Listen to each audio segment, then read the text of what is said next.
12, which is the Archer Gallery. I'm Kendra Larson, gallery director here. Thank you for all coming. Today we are lucky enough to have the wonderful Pamela Chipman and Jan Cook come and speak about their artwork on display here in the Archer Gallery as part of the exhibition Rain, Not Afraid. Okay, so Pamela Chipman is an award-winning multidisciplinary artist based in Portland, Oregon. Chipman's work is grounded by the changing cultural landscape for women. While her work plays with the multiplicity of femininity, it also examines identity traits of duty, strength, and courage, as well as grace, vulnerability, endurance, and desire. Her visual storytelling utilizes photography, video, installations, and fiber arts. That's protector. I was the wrong person. She received her BA in psychology from Marymount University. She studied photojournalism at Boston University and fine arts at UCLA. Chipman's work has recently won an award at the Dallas Center for Photography in Dallas, Texas, and is currently exhibited at the Imaging Gallery in Astoria, Oregon. Other recent exhibits include the Walters Community Center in Hillsborough and Lightbox Gallery in Astoria. Her video installations, Inner Voices, and Threads showed at Art at the Cave Gallery in Vancouver, Washington. Jumptown, her multi-channel video piece, is permanently installed in Portland, Oregon. Chipman's photographs are in permanent collections at the Portland Museum of Art, and the Portland Visual Chronicle. Her video books are held at the UCLA Library and the UC Santa Cruz Library. Her video work has been exhibited internationally in galleries, film festivals, and on television. Additionally, she created and curates the PDX Redwall Project, an exterior public exhibition space in Portland, Oregon. Along with Pamela, we have Jan Cook. Jan Cook is a visual artist who works with photo-based imagery. Her work explores ideas that tie us together in our community. The dreams, fears, and memories that run through our collective unconscious. Her constructed realities uncover threads often obscured by our rational minds. She is exhibited in the U.S. and Mexico, and her work is held in private collections. Her exhibitions include Roll-Up Gallery in Portland, Oregon, Gallery 101 in Seattle, Washington, and she has been featured in Analog Forever Online magazine. In 2000, no, this is not. Turn it over. That's brilliant. In 2017, she received a RAC Regional Arts and Culture Council Professional Development Grant and was a critical mass finalist. In her 2020 work, her work was acquired by the City of Seattle Offices of Arts and Culture for the Seattle Portable Works Collection. Jan received her BFA in photography from the University of Washington. She studied and worked in Mexico for 2 years, and that experience had a big influence on her imagery. She recently moved from Portland to Seattle. So Jan,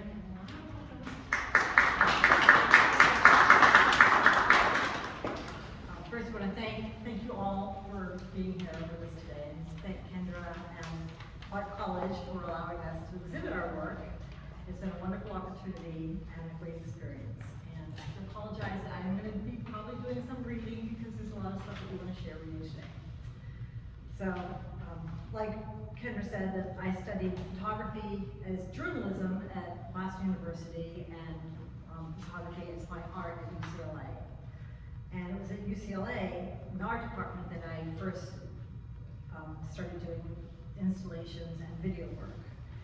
Some of my first videos that I created, I refer to them as tone poems. They were like music video, but they were little poems. My first videos were personal, exploring personal dramas. My first one was about losing my sister in a car accident, and my second video was called First Kiss. And it was about sexual assault while walking home alone.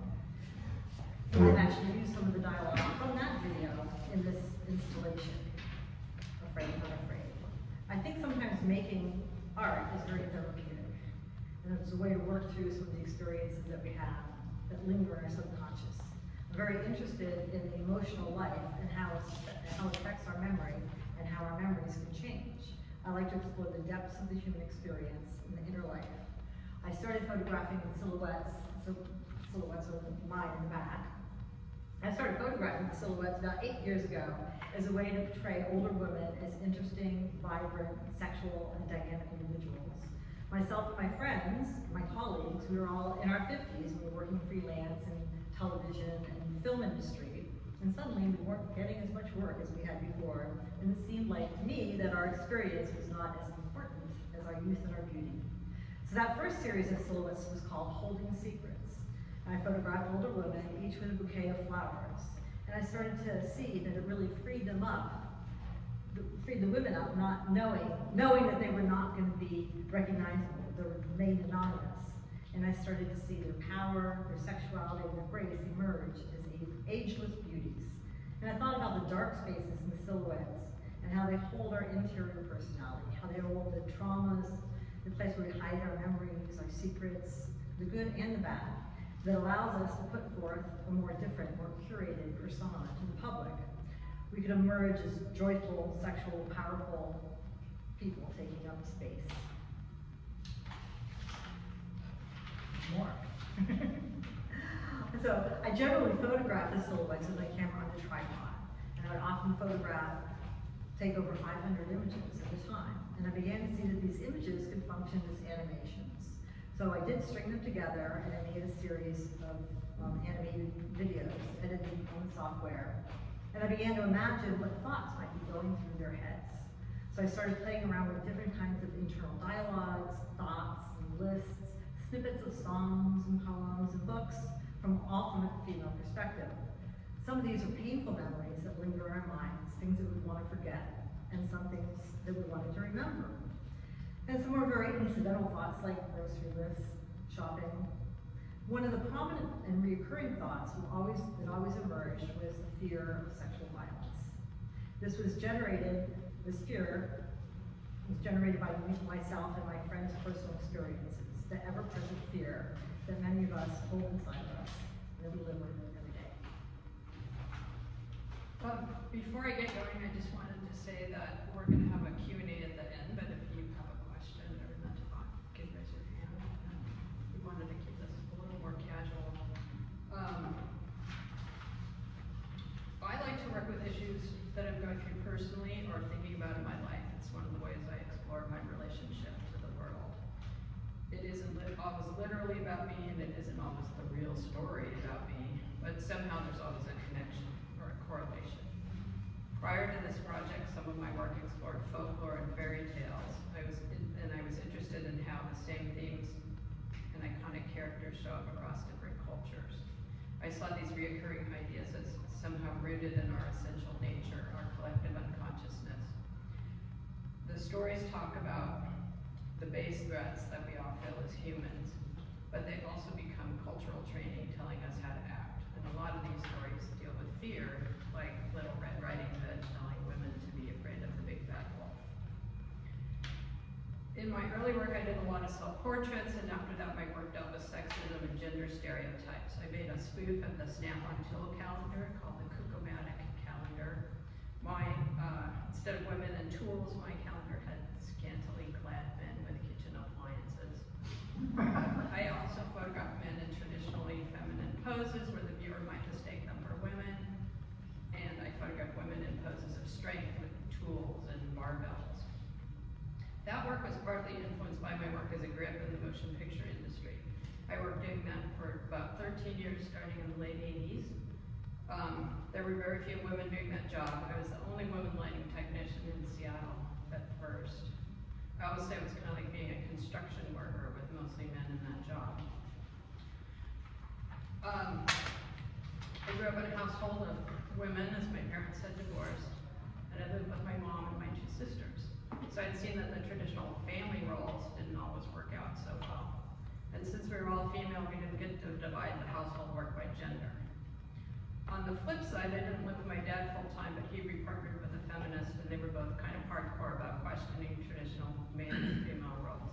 And I bring this up about my family because I think it gives you some background on my viewpoint.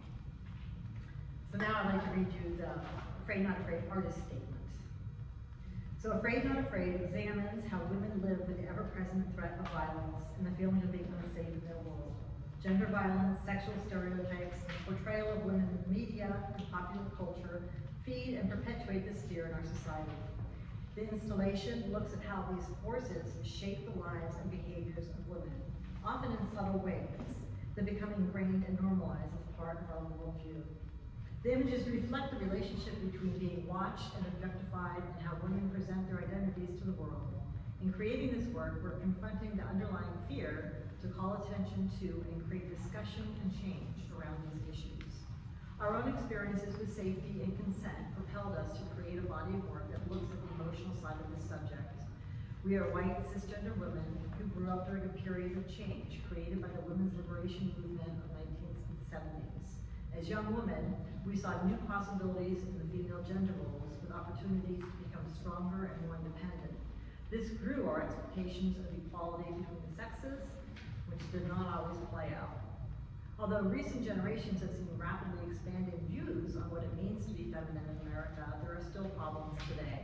The Me Too movement shows us that unwanted sexual advances, sexual harassment, discrimination, and assault are still issues that women currently face. These gender-related experiences cross the boundaries of age, class, and race. This installation provides a place to consider one's own relationship to the objectification of women's bodies and the male gaze and female empowerment. So we're going to talk a little bit today about how we came to this project and then the influences that we got and put into the project. So at some point I was thinking about projections and how they could be used in installations in conjunction with printed imagery. And I'd seen Pamela's show with projections at, here in Vancouver at the Cave Gallery. I asked her if I could test out some ideas with her, and we got together and projected a series of still images on different surfaces. And Pamela had a print on fabric that we added into the mix. Quite a while later, we started talking about collaborating on a project together, and we used that experiment as a starting point for how we wanted the work to look. We knew we wanted to work with projections and images on fabric, but we didn't have a subject for the work. When we started looking at what we were doing when we looked at what we were doing separately, we found our common ground was gender. I had worked with themes of sexual stereotypes and gender stereotypes in the past, and Pamela was currently working with women and identity. We started with some of her images of traditional women's roles and developed the series of imagery from there. So I responded to her photos, which are the silhouettes behind me, with black on white photos. With black on white photos, I responded to her black on white photos with white on black ones. Visually the opposite of hers. My images were of a vulnerable woman protecting herself. The hands are meant to protect or shield. She is undressed. She has vulnerable parts of her neck and skin exposed. I made the photographs using an infrared camera. I used myself as the model. We picked the title Afraid Not Afraid because we wanted to talk about the constant underlying fear that sometimes is intense and sometimes is not really noticed. It becomes the day-to-day reality and we normalize it and live with it. And we came to this concept of underlying fear through discussion and study of different articles. I had an idea for another series, and part of the statement for that read, the images will explore how gender violence, sexual stereotypes, and the portrayal of women in the media and popular culture feed fear in our culture. I was also having recurring nightmares about being grabbed in parking garages, and I wondered why I had those dreams. I didn't feel like I walked around scared all the time. I did modify my behavior to feel safe at times. In college, I remember being angry about having to adjust my behavior to feel safe. I remembered going to blockbuster movies and being pissed about the way women were treated in them. I realized that 30 years later, I'd normalized my reaction to fear and anger. And it kind of made me feel a bit defeated. Yeah, I too had Me Too moments and unwanted sexual encounters in the street, in the dorms, with strangers, and with men who I thought were my friends. These experiences are embedded in my psyche, and they definitely come out in my artwork. So when we built this installation, we wanted to look at how women live without going through sexual violence. As a visitor walks through the exhibit, first they must confront and decode the boundaries between innocence of being and the feeling of being watched. So if you haven't been here to see the installation before today, this white curtain here is usually closed and there's a projection of from the street of a window. So in order to enter the installation, you have to open the curtain and walk through the window. Through the window, you can see the women behind us. So it's kind of like you're kind of the voyeur, and then you kind of enter the space. So the visitor enters, and they have to walk through the window and enter a private space. And once inside, you're confronted with a series of images, women in intimate poses protecting herself, and beyond that, the silhouettes of women in traditional roles. And then you begin to hear the soundtrack. So I'm not sure if you were here in time to hear the soundtrack, but the soundtrack functions like an interior voice, going over and over trauma and questioning yourself. And then there's a male voice that kind of functions as the voice of society, questioning you, kind of blaming you.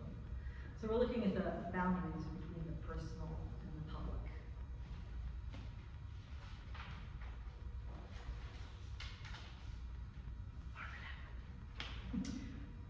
Some of our inspirations for this work were the Margaret Atwood quote, "Men are afraid that women will laugh at them.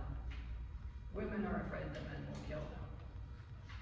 A quote by Mary Dixon, "Because of our gender, we must constantly think about how to be safe. Fear prescribes how and where we live, where we walk, where we park, where we sleep, eat, and travel. As women, we know there are some things we cannot, or rather should not do, some places we should not go. We've seen the movies, we've read the articles, we know the statistics. The media is our collective storyteller, and the story it tells us over and over again is that there is no safe place. Not on the roads where we drive, on the streets where we walk, not even in the house where we live. We feel at risk because we are." A friend told me about The List, which is a list of things women do to feel safe. It appeared in the news in several forms, including the Huffington Post. It is a good example of what we were thinking about, and here's a little portion of it. "For many of the actions listed below are small-scale habits practiced on a daily basis, often based on negative past experiences. They are not a guarantee of safety, but reached for as a first line of defense. Few would say these are things that women should have to do to prevent assault. Many more will say these are the things they should have done to avoid it. Here are 12 things women do to stay safe. Making sure to have the correct key out and ready before we get to our door. Late at night, cross to the other side of the street when anyone is walking toward us. Avoid entering stairways or elevators occupied with only one other person who is a stranger. Text a friend before going out for a run or on a date with a stranger. Never open the door for someone we're not expecting. When bringing heavy bags and packages into the house or apartment, locking and unlocking the door with every tread. Avoid sleeping naked in case of an intruder or an onlooker. Buy pepper spray, one for the purse, one for the car, one for the home. Make sure we're not the only women in the subway, car, or bus. Avoid getting off our bus or train stop if a man who has been staring exits at the same time. Park next to a light post when it's dark outside. Never leave a drink unattended at a park." So we were thinking about and want you to think about what you do to feel safe. Do you always lock your door? My friend listens for intruders when a friend or daughter is in a public restroom. I walk to my car with keys in hand. Do you walk alone at night? Here's some statistics from RAIN, the Rape, Abuse, and Incest National Network. Women ages 18 to 24 are at an elevated risk of sexual violence. Sexual violence is more prevalent at college compared to other crimes. 13% of all students experience rape or sexual assault through physical force, violence, or incapacitation. 1 out of every 6 American women has been the victim of an attempted or completed rape in her lifetime. Everybody is affected by sexual violence, but 9 out of 10 victims of rape are female.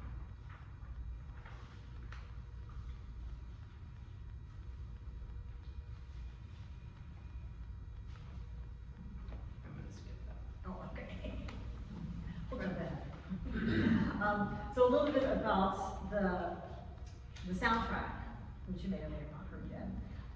As I mentioned before, for prior installation, Inner Voices, I built a soundtrack around women's inner voices. For Afraid Not Afraid, at first we experimented with using quotes from Chance Encounters. I don't know if you're familiar with the Chance Encounters. They're kind of really silly things that you see, used to be in the back of the Win-Up Week, they're on Craigslist. And we were looking for, because a lot of them talk and kind of objectify women, right? So one of them that I saw was, I saw you in the supermarket, and I liked your melons, let's get together for coffee. And are you the blonde who was driving that red BMW down in MLK last Wednesday at 4 o'clock? I think you're wonderful, let's get together. So these are kind of absurd little posts that, that many of them are men placing their desires on women that they've never met, women that they don't know. When you think about that kind of weird pressure, what kind of weird pressure that puts on women, knowing constantly that random men may be projecting their strange desires on them, well, it creeped me out.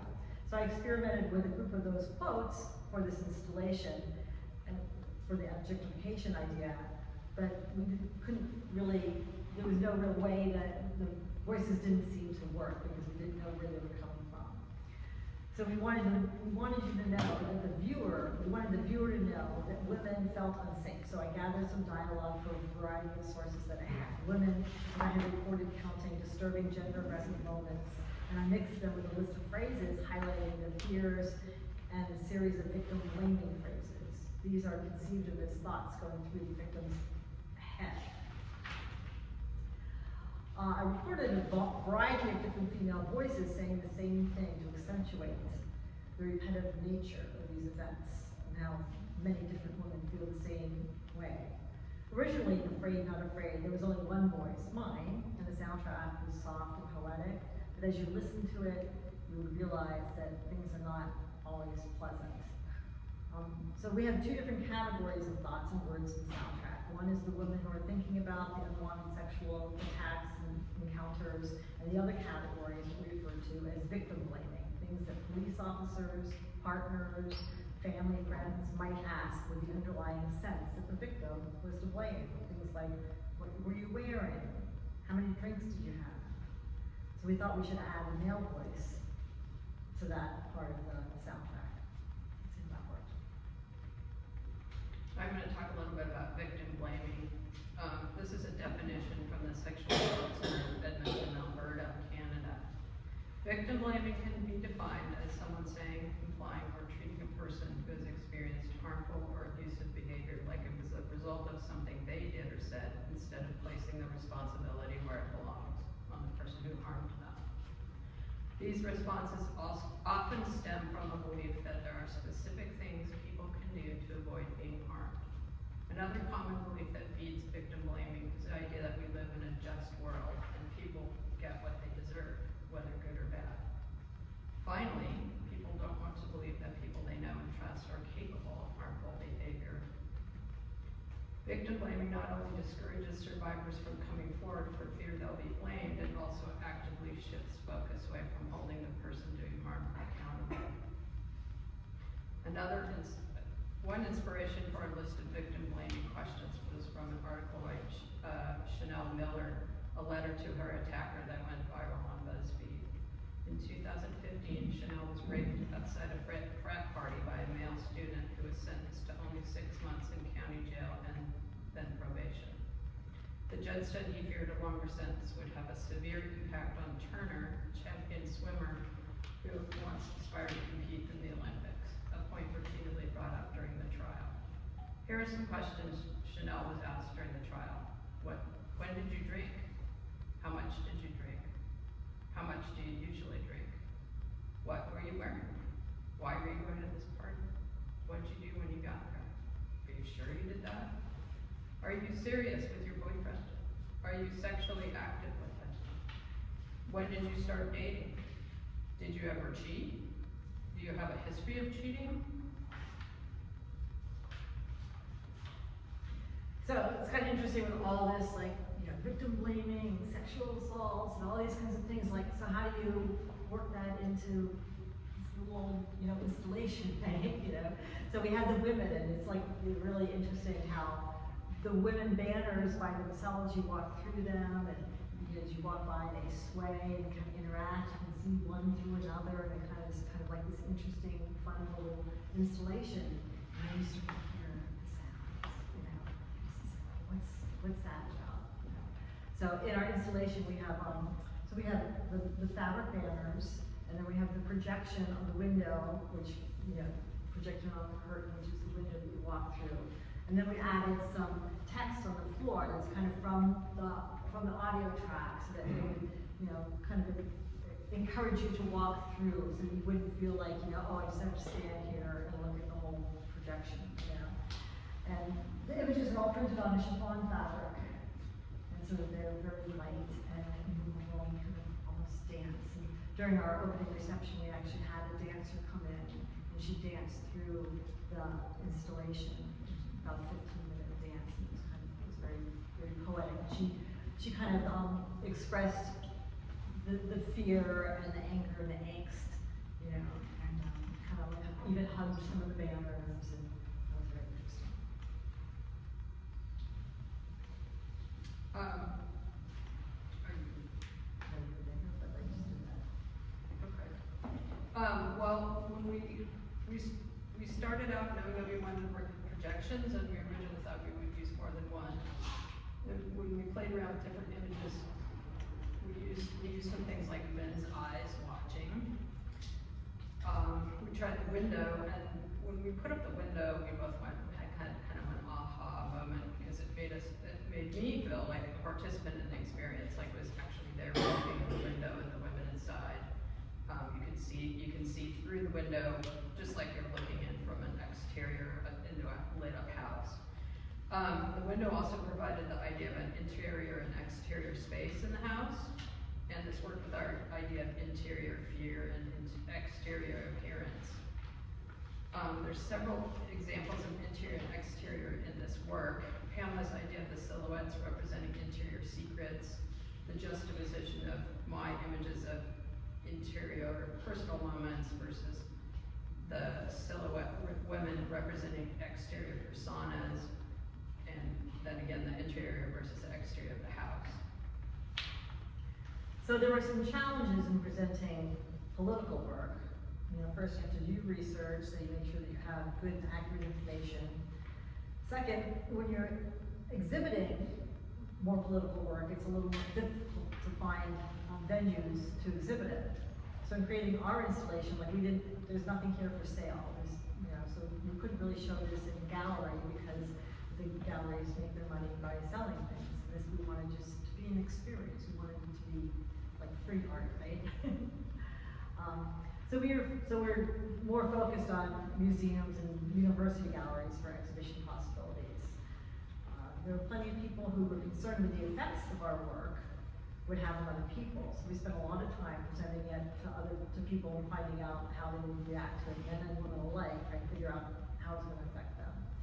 We created a warning sign on the door out front and a list of resources for people who felt triggered and felt they might need some support.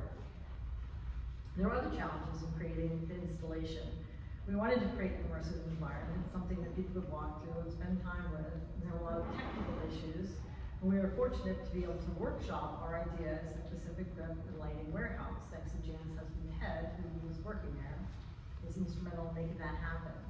We were able to test out our lighting and projector, and then we workshopped it at Building 5, which is an installation space in Portland, Oregon. We had a 10-day residency there, and then we hung up the whole thing, and we could play with different configurations of how we wanted to hang it and see how the audio worked with it. And it was and then we thought, and finally realized that it was pretty flexible, so we could, change the shape of it, and we ship it around to different museums and places that were different sizes. But we also realized that we wanted it in a place that had low light, so we could control the lighting, and dark and windowless. And it was really fun to first hang the photographic panels and experience the essence of it.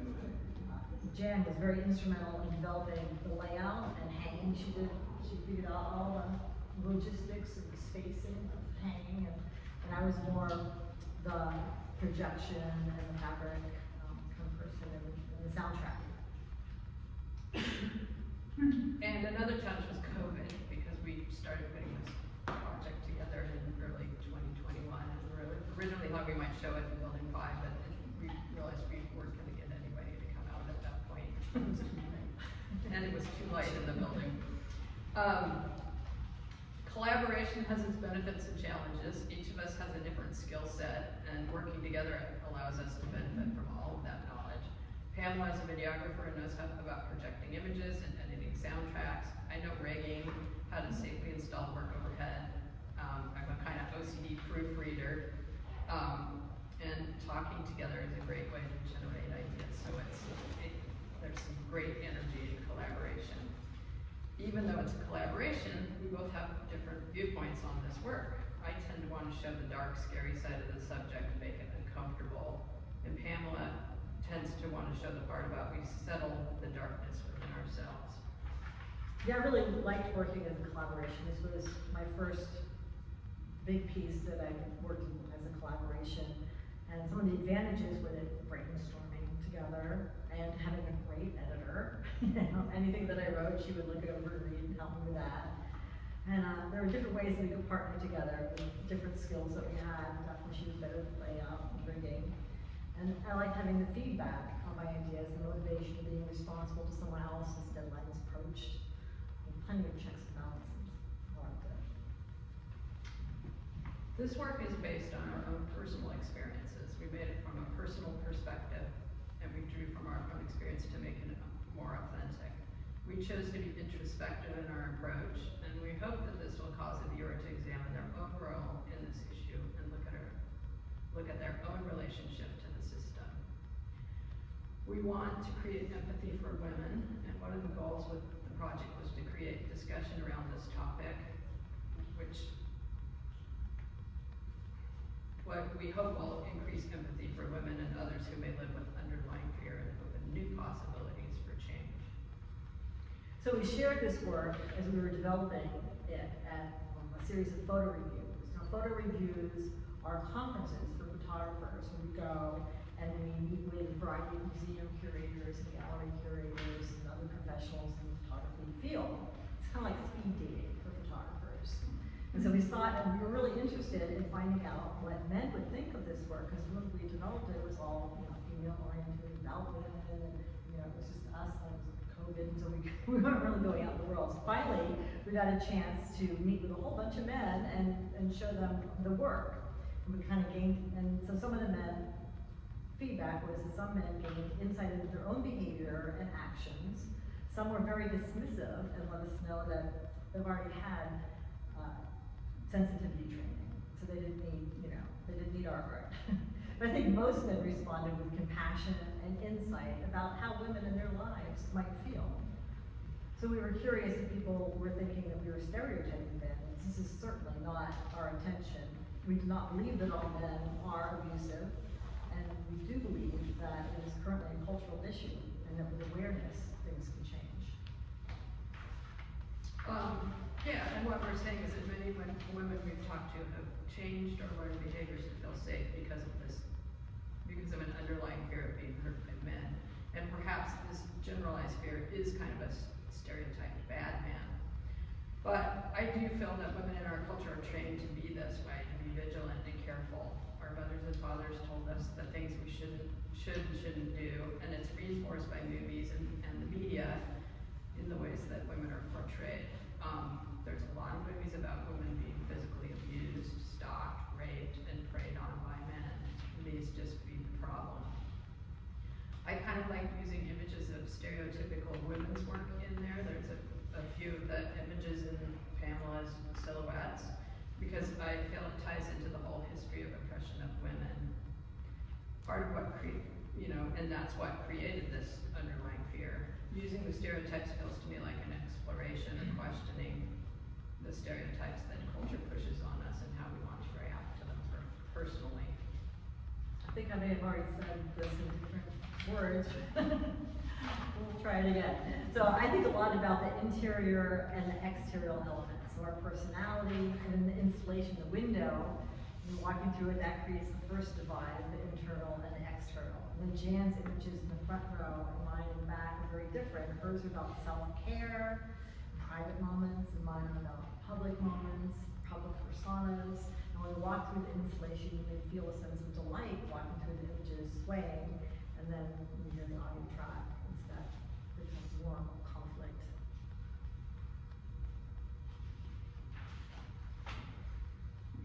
Is this the triggered part? Yes.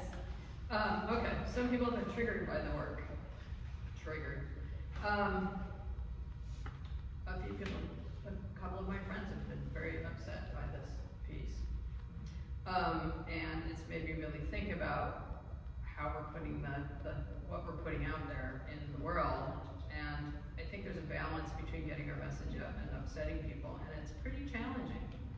Because the point of the work is not to upset people, but to work through our own relationship with this stuff and create empathy for victims, create awareness, and potentially, hopefully, create some sort of positive outcomes by people looking at this, right? And I guess, one of the viewers have to make their own decision about whether or not they want to see the work. Some the people that I know that had really strong reactions to it were not expecting to have these emotional reactions at all, and it really surprised them. We added a warning at the entrance to try and help with this, and later we added a list of support resources near our response wall, and hope that provides some support for people.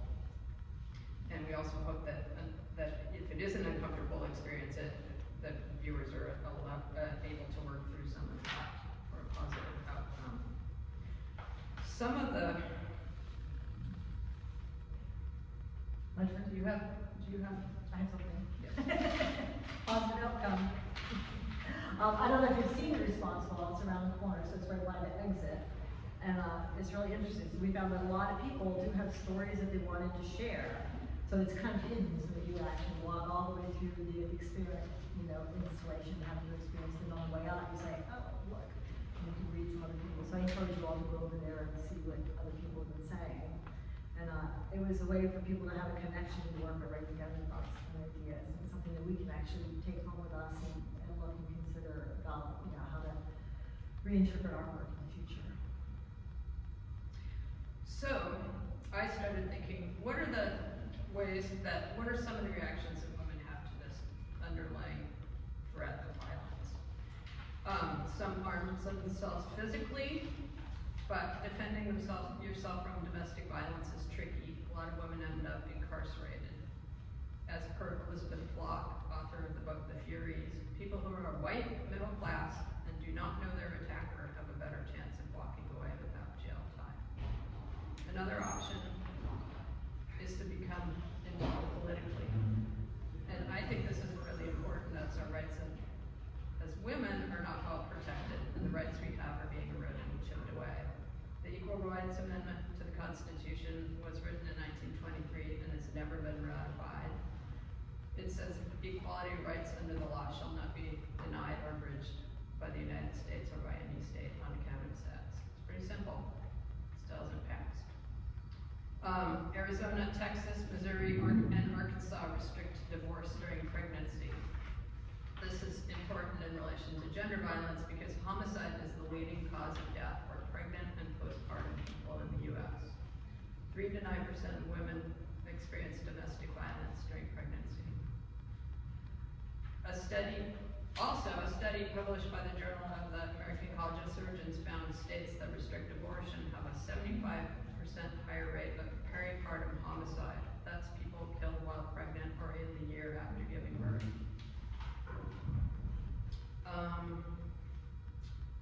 we've talked about some of the processes that Pamela and I went through to create this work and some of the ideas that informed it.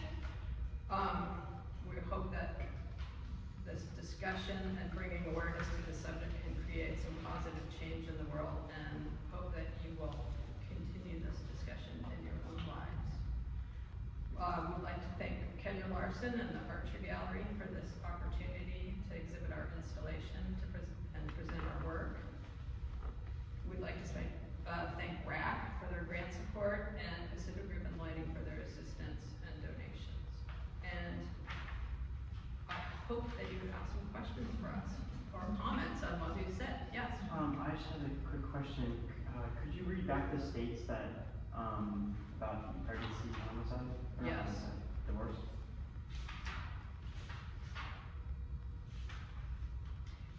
Arizona, Texas, Missouri, and Arkansas. Okay. Thank you. Yes. I had a question about silhouettes. When you were taking photographs, did you have a variety of the props and they could fit what they wanted? Or did they come with something they felt reflected something about themselves? I had a variety of props. I encouraged them to bring something with them if they could think of something, you know, had something that I had some stuff there, stuff that I thought would, you know, take up space and also, relate to domestic work.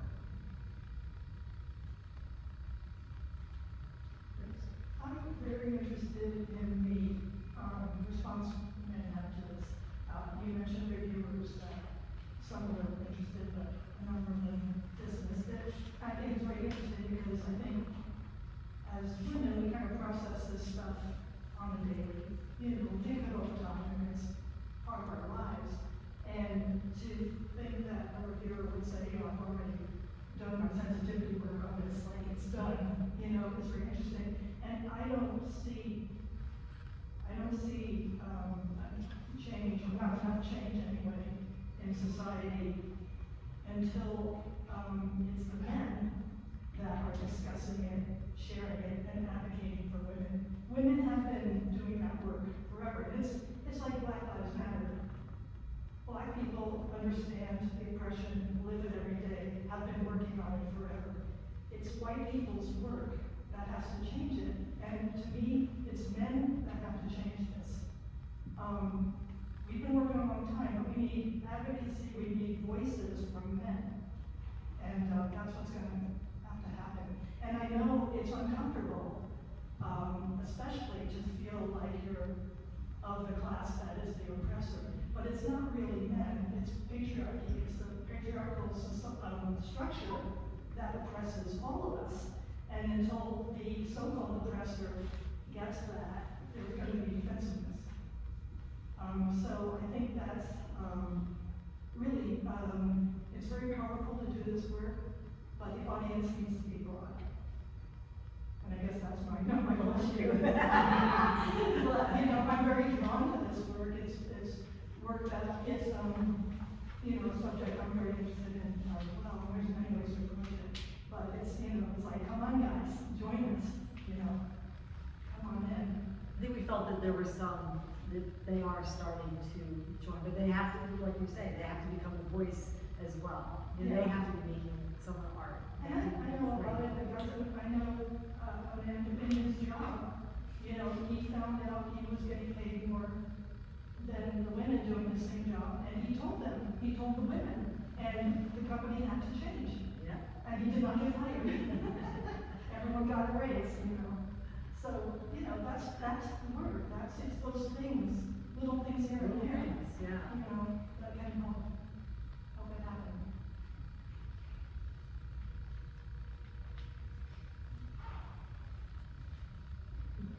Oh, over there. Yeah, so as artists, tackling something that's so big but also so personal, did you find it cathartic or draining, or like how did you feel and deal with that while you were making it?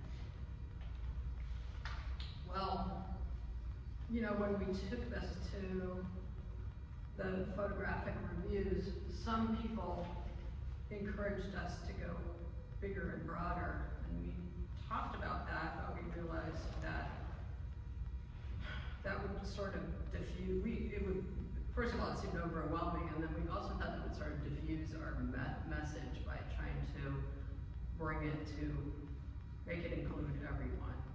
So we kind of stuck with our small, you know, the smaller, more personal perspective. And,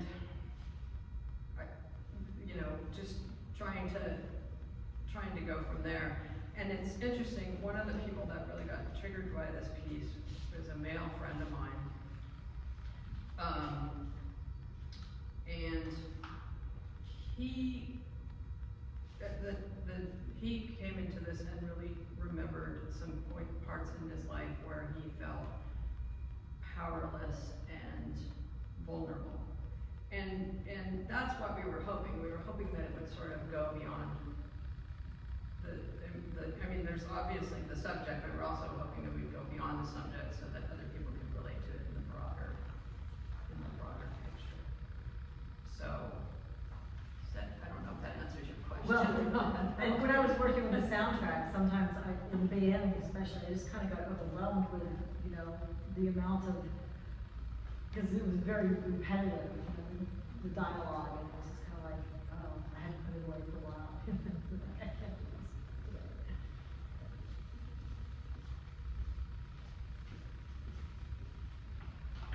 So I'm wondering, like, if do you envision like some evolution of this project? You know, I mean, if you could take it another step, another direction, because it's such a dimensional, you know, political, emotional, societal, you know, issue. Have you thought about like what direction you would go if you were to evolve, you know? Yeah. Well, I like that it's pointed and specific. Where would you point it next if you were to, you know, expand? That's okay if you haven't thought about it. Well, we did think about trying to make it a little, you know, Pamela's images are of lots of different types of women, but because they're silhouettes, sometimes people don't realize that. There's differences, yeah. There's different races, there's different body types. So we thought about making it a little diverse. I thought about making these images of different women and a more diverse set of women. That's one thing we've thought about. I've also thought about making these images more scary. Just kind of a little sidetrack, there's some people that were really put off by because they thought they were too intimate, and that wasn't scary to them. Yeah. One of the things we also talked about doing is having more, more education and more events around this. We talked about doing like panel discussions with people that were really experts on the subject, and also having discussion groups where people could come and talk about it, that weren't really just us, somebody talking to them, but really discussing and talking about the issues. So those are some of the things we talked about, as well as more projections. You said you did show this in other venues, correct? We workshopped it, so this is its premiere here. This is the first time open to the public. Yeah. Oh, okay.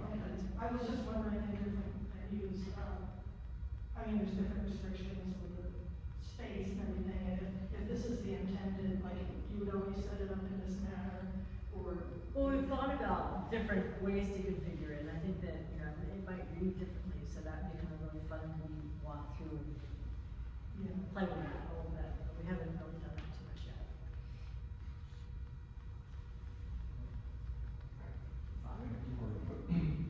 Not a question, more of a comment, and I guess the question is, so from beginning to now, how long did you work on it? I think it's interesting, especially for some of the students, to realize that, these things can, Take time. they take time and evolve and, And change a lot, yeah. especially as a collaboration, as you kind of bouncing back and forth. We did our first lighting test.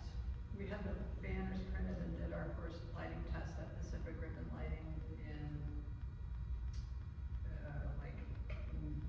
early 2021. It was 2020 when you came to my studio and she said, like, I want to, wonder what it'd be like to do projections. And so we got out my projector and we got out on the small band that I already had and we started playing with, like, can you see through it? And what if you do this? And how many can see through it? So we really kind of playing with stuff like that. But we also thought about having different projections coming down onto the floor, that would kind of add to and develop. So, the test, but then we decided to do the collaboration the 6 months later into the following year. We built it in when we workshopped in Building 5. That was great because we had this concept, but we'd never really made a big piece like this, and we didn't really know what it was going to take to physically put it together, and how long that was going to take, and then what other components we were going to need to put in there. Lighting's really important for this piece. It just looks great with backlight. It's not that great in the daytime. It kind of goes drab and you can't see through it as well. Like the way, that you can see the images all the way in the back through the light parts of this, that happens because it's backlit and because the light is really controlled. So having that time to just play around with all those things and put it together and not have the pressure to have it opening in 3 days or whatever was really great. And it was a great experience. And then as a comment is, I was here for the opening with the performance, and I wonder, I thought, not that the work without that is not successful, but I thought that was very impactful for me. Because you're creating a space, and we as the audience have our own experiences, but then observing somebody performing to it or with it, I thought that was, I thought that. You know, it was really that told me, yeah. It was very emotive, and that I was very moved by it, I don't know if you have plans to do something like that again, if you exhibit. I think we'd like to. I think we'd like to get her to do it again, because she really connected with it in a really great way. She was kind of the perfect person to do that. But it would be really interesting also to see someone else's, dance interpretation of it. That's true. Another thing I would say is, we built it in 2021. It could have been ready to show, at that point, but that just didn't really happen for various reasons. And then as we kept marketing it. Well, we took a long time making the marketing materials, kind of honing that in, Yeah, we did Yeah. marketing materials, photographic reviews, and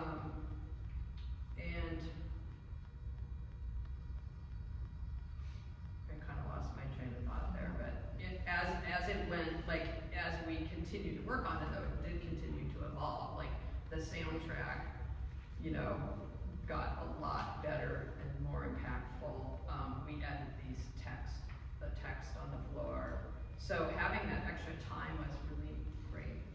I felt like having more time really added dimension to it. Yeah.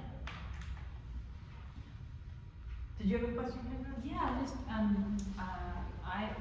I know that you both have a lot more work than what's on display here. How do you go about editing or choosing and what not to put in a show?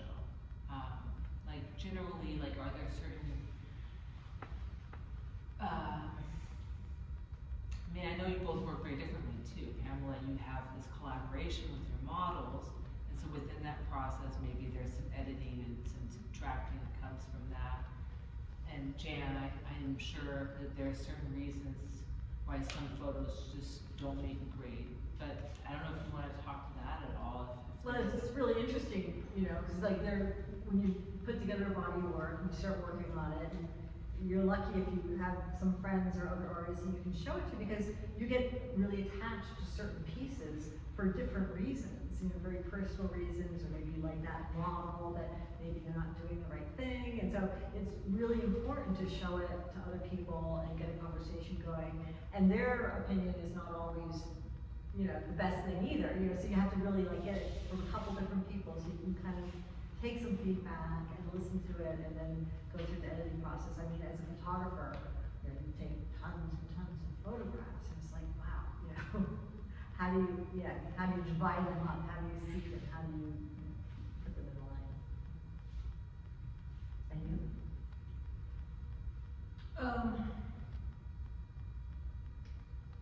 I don't know exactly how to answer that question. I do know that as with time, sometimes I change my perspective on what I like and what I don't like. I have some of my work is chromoskedastic painting, where I paint with chemistry on the images, and I've gotten very attached to a certain outcome while I'm making them sometimes, and I remember a couple of times I've just said, no, this is what I want, and I throw it in the trash, and then about half an hour later I go, oh no, this is actually kind of cool, it's just not what I thought I was going to get, right? So I always think it's having a little bit of time to reflect on it can be helpful. So there is a level of chance, even in photography. Yes. That's cool. Right. It's all about chance. I guess capturing the moment, right? Yeah. It's choosing and chance and parameters and time. And then it shifts. Yeah. It shifts. It'd be interesting if if it was a traveling exhibition, how you would change it. Well, in the ways you probably would. You would probably, like if it was traveling for a year or two, it might be. Might add more images. Oh, absolutely, yeah. Well, and actually, we added a couple more images in here than we did in our original mock-up. I think the other thing is we might not be as lucky to get as wide of a space. So I think things could there might not be as many images across, or. See, I've always been really interested in seeing kind of the images being mixed up a little bit more. So make it private. Even the Hers and mine. white on black. Yeah. You have more of a maze. Yeah. And now they're very orderly. It's really interesting when you see some people come through the gallery, they walk like a line back and forth, almost like in the gallery. And it's just like, I never thought anybody would do that. I thought they'd just, you know, swim through it, you know. Just to comment on that, you're so used to do not touch the artwork, that it never occurred to me why this Yeah. this is so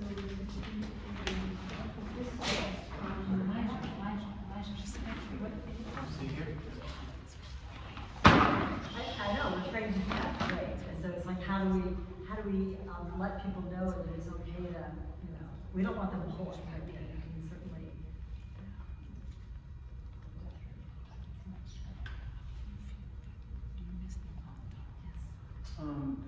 Do you have any pieces that are colorful? Or is it just black and white? Me specifically? Yes, but not in this series. Some of the earlier work that I was talking about, like the Kukumata calendar, and some of those images were very colorful. And then I sort of started working with black and white and processes that had a little bit of color to them. And then this is infrared. So with this I didn't want to add color because I felt like that was a good response to what Pamela had. Is there a way like that I could like look you up online for those pieces, or are they just shared? So my website is jancook.com, and if you see me after the talk, I'll tell you what to hit to get to the archival stuff, because the old stuff it's really hard to find on my website. Okay, thank you. Yeah. Thanks for your interest. Yes, in the back. What's your favorite artwork? you've done. Your favorite artwork. The favorite artwork that I've done? Yeah. You mean the favorite piece or the favorite process? The favorite piece. In here? Just whatever whatever piece you like the best.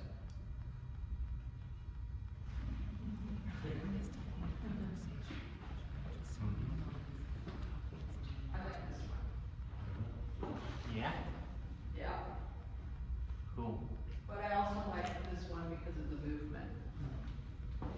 And that's because, and just right now where I'm at, this is my favorite work, because I feel like I'm immersed in this. But this work is also similar to some other work I'm doing. Completely different context, but the images are made the same, so. Why? Pamela, what's your favorite work? My favorite work? Oh, I should have it. I did bring some, since we're near the end here, I did bring some, these are video books. And, if anybody wants one, I have about 3, 6, about 8 of them. It's a book that I made, it's a trilogy, it's 3 videos in here, so it's a video book, I call it. So each QR code takes you to a different video, and together they tell one story. Everybody wants? You can always go later. Yeah, students first. Okay. Yeah, okay. I think one of the things that I appreciate about this exhibit is that it's monumental. You know, I mean, that I think there's a lot of, you can't really live away. So I think it causes contemplation.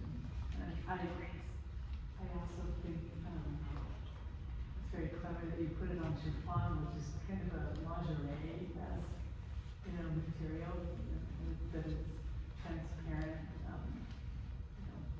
kind of poetic. Yeah, we didn't really talk about that whole fabric and women's traditional, how that connection to traditional women's work with us, but that was something that we had liked about working with fabric. Well, thank